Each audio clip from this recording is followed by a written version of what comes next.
Halt, puny flesh sack! Where do you think you're going? The hulking Zorgon guard bellowed, his 3 eyes narrowing suspiciously. I sighed, clutching my battered suitcase. Look, buddy, I've got a ticket. I'm just trying to board the ship like everyone else. The guard's tentacles writhed in what I assumed was the Zorgon equivalent of a condescending chuckle. Everyone else? I don't see any other humans here, do I? He had a point. The spaceport was teeming with all manner of alien life forms, from the gelatinous bloobs to the crystalline shardians. Humans were about as common here as a vegetarian at a barbecue festival. Listen, I said, trying to channel my inner diplomat. I know I stick out like a sore thumb, which, by the way, is an expression you probably don't get, given your lack of thumbs. But I have every right to be here. The guard's middle eye twitched. Rights? Ha! You humans and your quaint notions of rights. This isn't your backwater planet, pink skin. I felt my patience wearing thinner than the atmosphere on Mars. Okay, first off, pink skin? Really? That's just lazy xenophobia. I prefer melanin-challenged bipedal primate. Thank you very much. A nearby Vlaxen, eavesdropping with its auditory tentacles, let out a warbling laugh. Great, now I had an audience. The guard's exoskeleton bristled. You dare mock me, human! I could vaporize you with a single blast from my neuron disruptor. I rolled my eyes so hard I think I saw the back of my skull. Wow, threatening violence. How original. Did they teach you that at Intergalactic Customs? How to be a jerk 101? By now, a small crowd had gathered, watching our verbal sparring match with a mix of amusement and confusion. A floating gaseous entity even started taking bets on who'd win the argument. The guard's mandibles clacked in frustration. You insolent mammal, I should what? I interrupted, feeling a surge of very human pettiness. Detain me? Probe me? Make me listen to Vogon poetry? Been there, done that, got the t-shirt. Well, technically the t-shirt was vaporized during the probing, but you get the idea.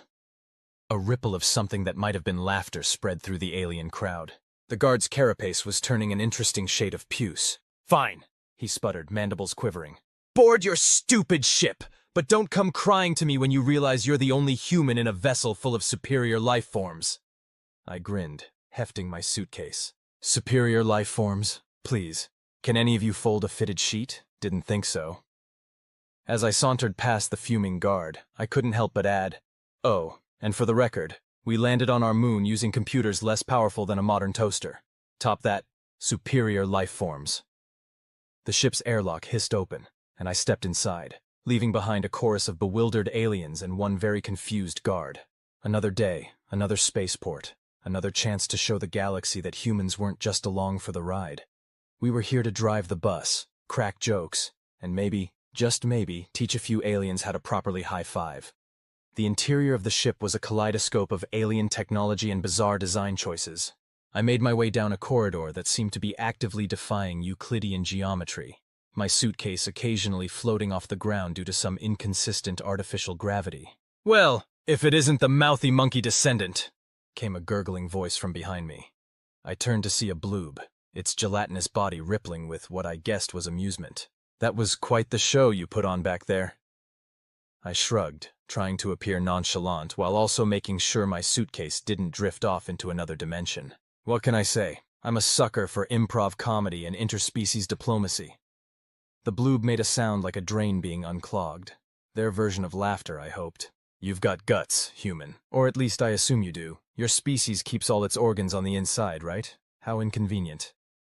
Says the walking jello mold, I retorted with a grin. But thanks. Sometimes a little human audacity goes a long way in this big, weird universe of ours. We continued down the corridor, which had now decided to incorporate some MC Escher-inspired staircases. The bloob oozed its way up with ease, while I did my best not to look down into what appeared to be an infinite abyss. So, the bloob bubbled as we reached a more conventional-looking deck. What brings a human out this far? Last I heard, your kind was still arguing over which color to paint your moonbase. I snorted. Please, that was so last decade.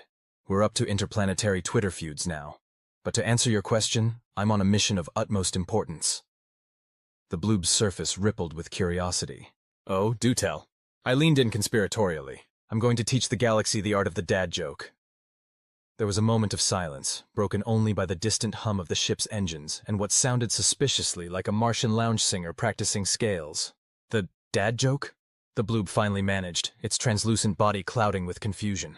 I nodded solemnly. Yes, the dad joke. Humanity's greatest contribution to comedy. Well, that and slipping on banana peels. Before the bloob could respond, the ship's intercom crackled to life. "Attention passengers," came a voice that sounded like it was being run through a blender. "We are experiencing some slight turbulence due to a temporal rift.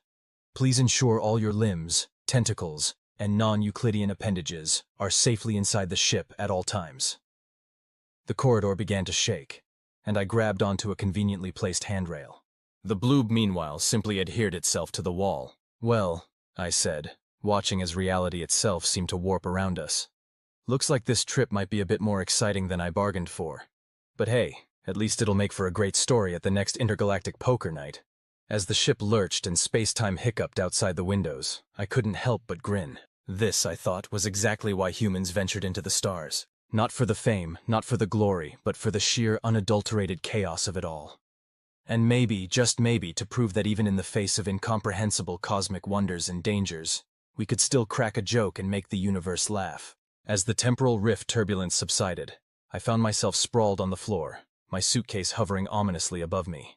The bloob, meanwhile, had formed itself into a perfect sphere, gently bouncing off the walls. "Well," I groaned, peeling myself off the deck. That was more exciting than a game of zero-gravity Twister with a Flexarian contortionist. The bloob unsphered itself, looking somewhat dizzy. I don't know what Twister is, but I assume it's less nauseating than whatever just happened. I chuckled, snatching my suitcase out of the air. "Oh, my gelatinous friend, you haven't lived until you've played Twister at a human party. It's like a combination of yoga, wrestling, and questionable life choices." As we continued our journey through the ship's ever-shifting corridors, we passed by a viewport. The scene outside was enough to make even the most jaded space traveler pause. Swirls of cosmic dust painted vibrant streaks across the void, punctuated by the twinkling of distant stars, and the occasional flash of what might have been a space whale breaching the fabric of reality. "You know," I mused, pressing my nose against the transparent aluminum, "no matter how many times I see it, space never fails to amaze me. It's like looking at the universe's screensaver."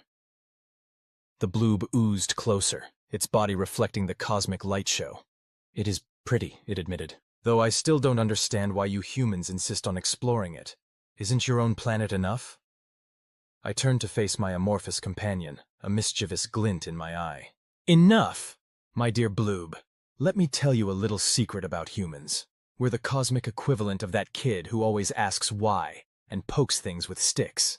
The bloob's surface rippled with what I hoped was amusement and not indigestion. "That sounds dangerous." "Oh, it absolutely is," I agreed cheerfully. "But it's also how we've gotten where we are. We looked at the vast, terrifying emptiness of space and said, 'Hey, I bet there's cool stuff out there. Let's go touch it.'" Just then, a small, insectoid alien scuttled past us, chittering excitedly into what looked like a cross between a walkie-talkie and a kaleidoscope. "Speaking of touching things," I said, watching the alien disappear around a corner, "I think it's time I went and introduced myself to the rest of the passengers. Care to join me in some interstellar mingling?" The bloob hesitated, rippling uncertainly. "I'm not sure that's a good idea. Some species find humans unsettling." I waved dismissively. "Unsettling? Us? Just because we're bipedal, endoskeletal creatures with a penchant for exploring deadly environments and befriending predators? Nonsense!" With that, I strode confidently towards what I hoped was the ship's common area, the bloob reluctantly oozing along behind me. As we entered a large, domed room filled with a menagerie of alien life, I couldn't help but grin. This, I thought, was where the real adventure began.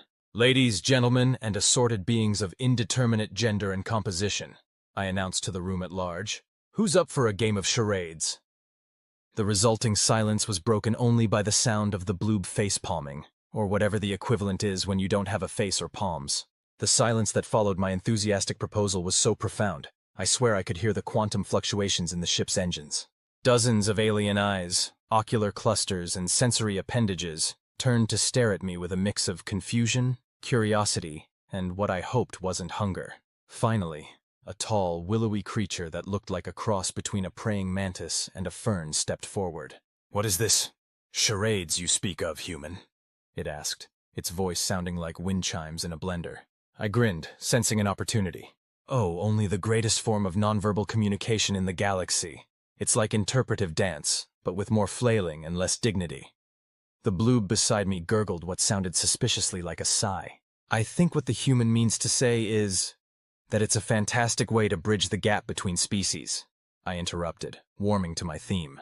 After all, who needs universal translators when you can mime supernova by pretending to be an exploding star? A ripple of intrigue passed through the assembled aliens. A squat, rocky being that resembled a sentient boulder rumbled. This sounds intriguing. How does one participate in these charades? Oh, it's simple, I said, already moving to the center of the room. You pick a word or phrase, and then you act it out without speaking. The others have to guess what you're portraying. I could practically see the gears, or whatever passed for cognitive processing units, turning in the aliens' minds. A gelatinous cube that had been quietly hovering in the corner suddenly lit up with bioluminescent patterns. This could be an excellent exercise in cross-species empathy and understanding. Exactly, I exclaimed, pointing at the cube with perhaps a bit too much enthusiasm. See? Glowy McSquare gets it.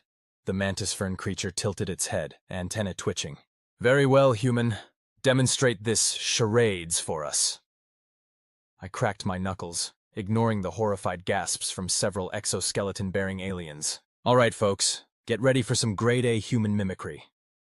What followed was perhaps the most ridiculous display of interstellar diplomacy in the history of the galaxy.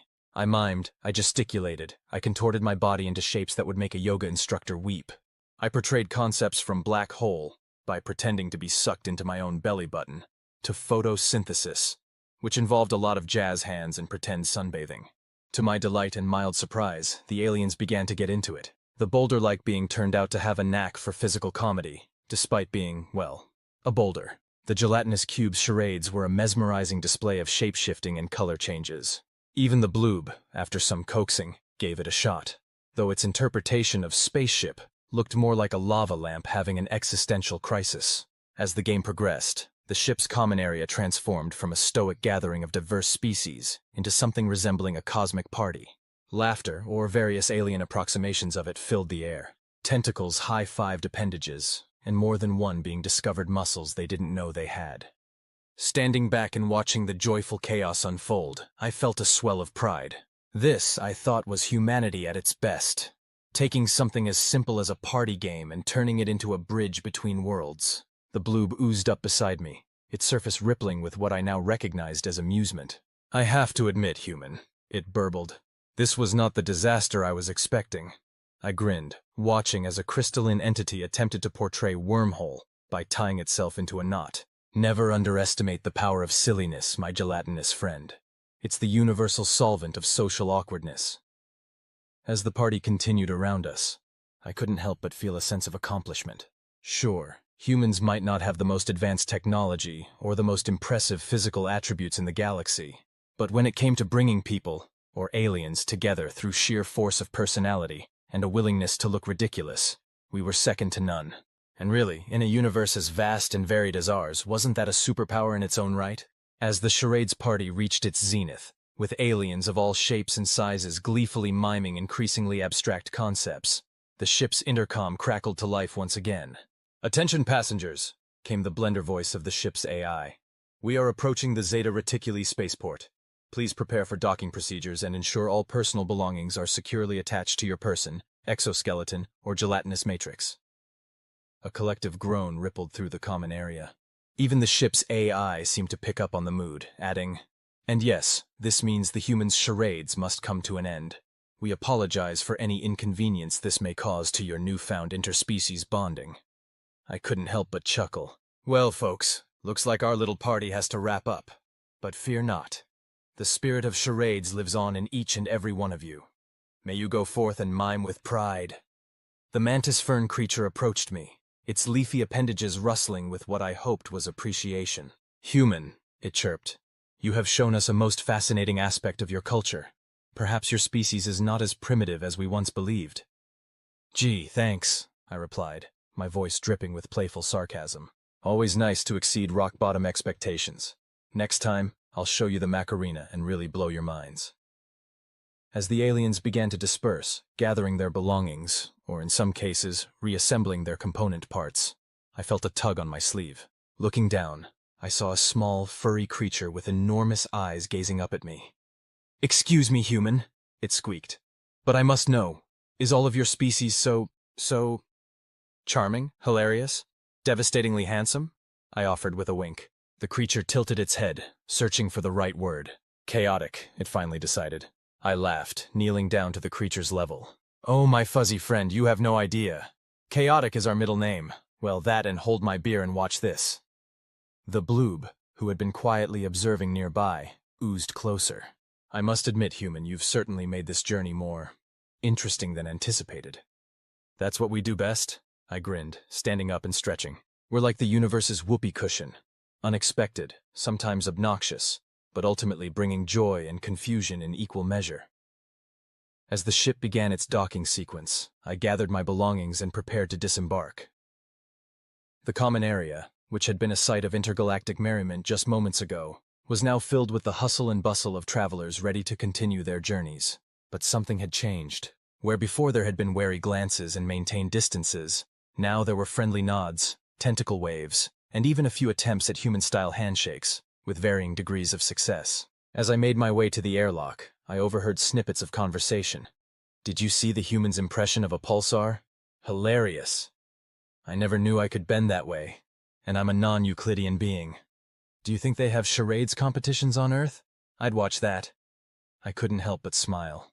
In just a few short hours, armed with nothing but terrible miming skills and a willingness to look ridiculous, I'd managed to break down barriers that had stood for eons.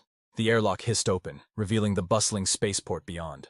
As I stepped out, I turned back to the assembled aliens, many of whom were watching my departure with what I chose to interpret as fond farewells. "Remember, my intergalactic friends," I called out. "When the universe gets you down, when the cosmic joke seems a bit too cruel, just throw your arms up and mime your problems away." And with that, I strode into the spaceport, ready for my next adventure. Behind me, I swear I could hear the faint sound of aliens attempting to stifle their laughter, or whatever passed for laughter among their species. Humanity had made its mark once again, armed with nothing but wit, charm, and the unshakable belief that somewhere out there, someone would appreciate a good game of charades. As I sauntered through the Zeta Reticuli spaceport, my suitcase bobbing along behind me like an obedient puppy, I couldn't help but marvel at the sheer diversity of life forms bustling about. The place was a veritable melting pot of the galaxy's weirdest and wildest, and that was just the customs officers. I approached the nearest immigration kiosk, manned, if that's the right word, by what appeared to be a sentient cloud of gas wearing a tiny hat. "Species and planet of origin?" The cloud burbled, tendrils of vapor forming vaguely mouth-like shapes. "Human from Earth," I replied cheerfully. "You might know it as Sol 3, or that weird blue marble where they still think reality TV is a good idea." The gaseous official's vapors swirled in what might have been confusion or indigestion. "Earth? Ah yes, the planet of contradictions. Please place your hand on the scanner. No, your actual hand, not a crude drawing of one." I sheepishly put away my hastily scribbled hand picture and placed my palm on the glowing panel. It hummed for a moment before letting out a sound like a deflating balloon. "Interesting," the cloud mused.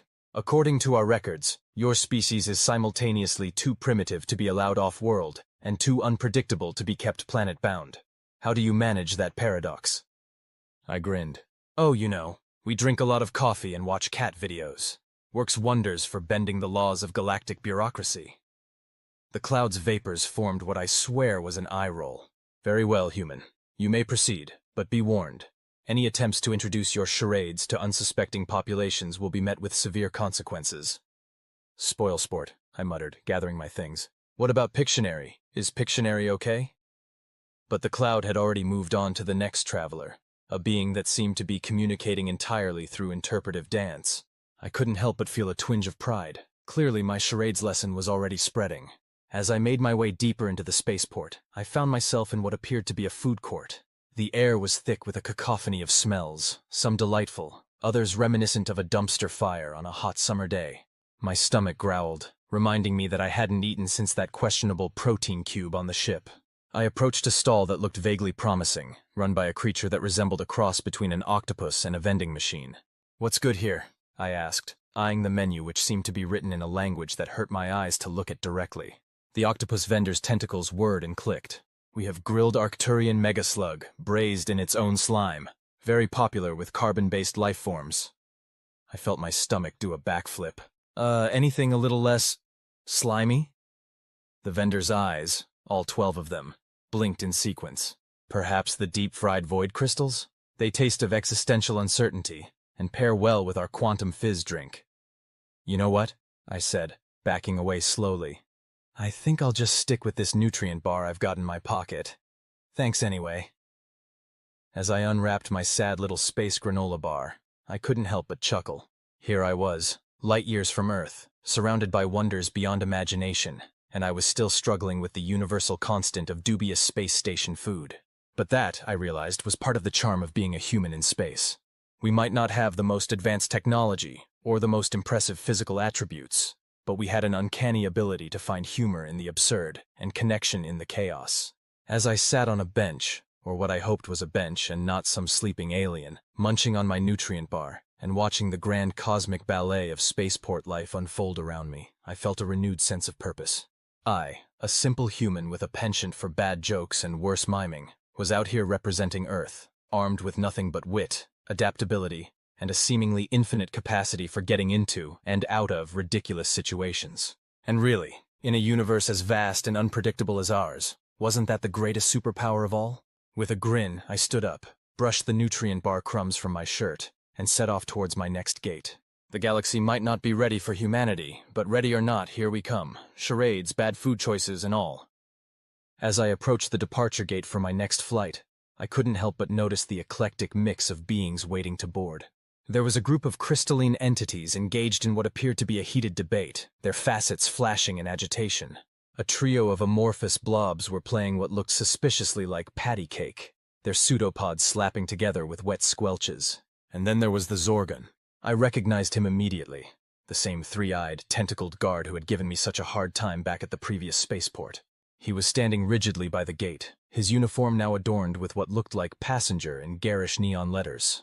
Our eyes met, well, my 2 to his 3, and I could practically feel the ambient temperature drop a few degrees. Well, I drawled, sauntering over with all the nonchalance I could muster. Fancy meeting you here, Tentacles. Didn't know the jerk store made deliveries this far out. The Zorgon's exoskeleton bristled. You, what are you doing here, human? I raised an eyebrow. Waiting for a flight? You know, that thing people do at departure gates? Or did they not cover that in Spatial Awareness for Dummies? A few nearby aliens turned to watch our exchange, sensing the potential for quality entertainment. The Zorgon's middle eye twitched. I meant, what are you doing on this flight? This vessel is headed to the Andromeda Galaxy. I patted my pockets theatrically. Yep, that's what my ticket says. Why? Is there a no humans allowed sign I missed? Or is it more of an unspoken prejudice kind of thing? The guard's tentacles writhed in agitation. But, Andromeda is millions of light years away. Your puny human lifespan is none of your business, I interrupted, grinning. Besides, haven't you heard? We humans have a secret technique for long-distance space travel. The Zorgon's curiosity seemed to momentarily override his annoyance. Secret technique? I leaned in conspiratorially, lowering my voice to a stage whisper. Yeah, it's called napping. Works wonders for time dilation. A ripple of what might have been laughter spread through our growing audience.